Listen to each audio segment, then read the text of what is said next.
Claqueta.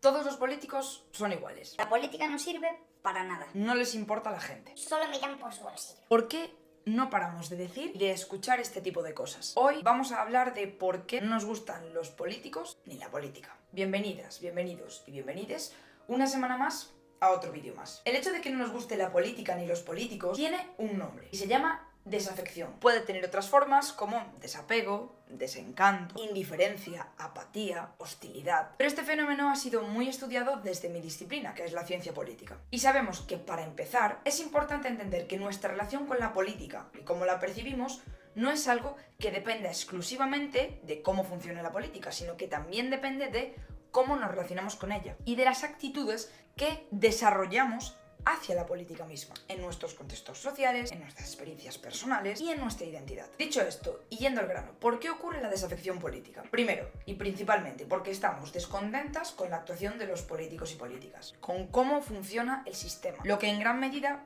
va a depender de nuestra capacidad de analizar y de conocer este sistema mismo. En este caso, puede darse pues porque las personas vean sus intereses desatendidos, porque tengan una situación personal muy complicada, porque perciban a su entorno en una situación mala, o también porque simplemente se sienten como fuera de la esfera política, como si no fueran parte de la comunidad y la perciben incluso con hostilidad. También se puede dar por lo que se conoce como sesgos culturales, esto es, la diferencia que hay entre las expectativas que tenemos y la realidad que percibimos. Y esto puede deberse en gran parte por nuestra educación, por los conocimientos que tenemos del sistema político y además influye el cómo funciona la política. Por eso es tan importante que conozcamos bien los procesos políticos y la toma de decisiones, así como nuestra responsabilidad dentro del sistema. Pero también puede ocurrir por un tercer factor y es que la ciudadanía tiene un espíritu crítico o una perspectiva crítica. Aquí el problema sería el propio sistema o cómo funciona este. Esta parte de la ciudadanía reclamaría un sistema más transversal, más horizontal y mayor transparencia, o un cambio total del sistema. Por el contrario, en este mismo plano tendríamos lo que se llama como still democracy, que son aquellas personas que tienen unos sentimientos de corte más autoritario, que no están de acuerdo con la horizontalidad o la transversalidad de la democracia y que piensan que es mejor una tecnocracia o un sistema más vertical, con líderes probablemente de corte más autoritario. Esto puede darse pues porque perciben también a las instituciones como ilegítimas y se puede dar tanto desde la perspectiva más revolucionaria como desde la perspectiva más retrógrada, sin ser estos necesariamente adjetivos ni buenos ni malos, simplemente que habrá una parte de estas personas que están en contra del sistema que lo quieran cambiar a un sistema más horizontal y otras a un sistema de corte más autoritario. Una vez tenemos claras las causas, hay diferentes niveles en los que podemos percibir la desafección política. Por un lado, en el nivel individual, y eso lo vamos a ver en nuestros sentimientos hacia el sistema, en nuestras actitudes hacia el mismo, en la perspectiva que tenemos de la política. Podemos ver a nivel institucional, cómo las instituciones hacen frente a la desafección, cómo se comportan, los mecanismos que hay para controlar la corrupción, para controlar que la propia democracia funcione bien, los contrapesos.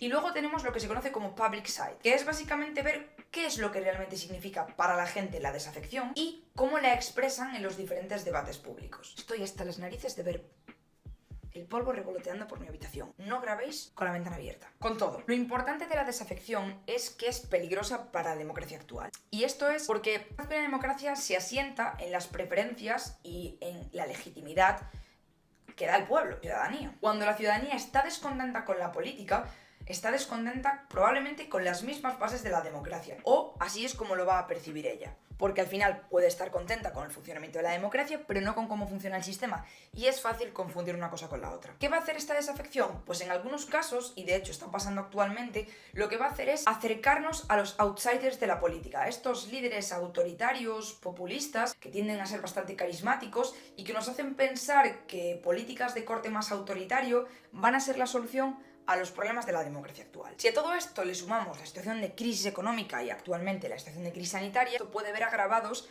la desafección y el desinterés por la política, y se vio a partir del año 2008 incluso en España. Por tanto, y para recapitular, tenemos que la desafección se debe a los sentimientos que desarrollamos hacia el sistema político y cómo funciona, a nuestras preferencias por un sistema u otro y a nuestra ideología, que va a hacer que prefiramos un tipo de gobierno que otro. Y también se va a deber al contexto, crisis económicas, líderes autoritarios populistas y a cómo se desenvuelva el debate público y en los medios, que va a marcar cómo vamos a concebir realmente la desafección, la esfera política, las instituciones y va a influenciar nuestra opinión sobre el sistema político. Como veis, un gran aliado de la desafección es la desinformación, así que algo que podéis hacer para empezar es estar verdaderamente informados de cómo funciona la política en vuestro país, en vuestra comunidad autónoma, en vuestro concello, para poder reclamar lo que nos corresponde como ciudadanía. ¡Que no se engañen! Muchísimas gracias por ver este vídeo. Soy Ariana, soy politóloga y esto es Política con Ciencia.